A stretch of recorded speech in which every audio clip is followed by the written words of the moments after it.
Ladies, let's talk about body changes and hormones. So you know how when you go through puberty, your body changes a whole lot because your hormones are kicking in. And then if you go through a pregnancy, your body changes a whole lot with your hormones and with the growth of a human inside of you.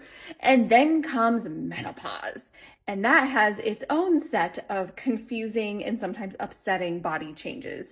And now there's all this rhetoric in diet culture about balancing your hormones and, supposedly eating a certain way to have more balanced hormones. And like, what does that even mean?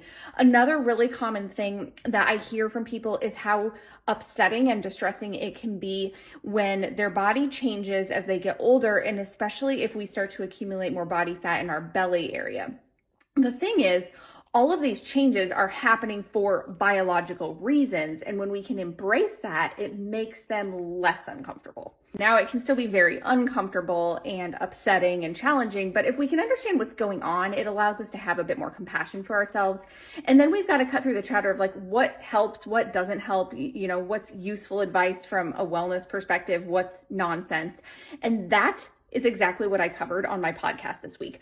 I brought on a hormone specialist, and she and I talked all things, hormones, menopause, perimenopause, balancing your hormones. What does that even mean? Is that even possible? What can we do with food and nutrition to help ourselves during that time of life? And it is such an incredible interview. And she shares so much wisdom and debunks so many of the myths that are out there. Your mind is going to be blown. So go listen to the episode. Let me know what questions you have, and maybe we'll do a part 2.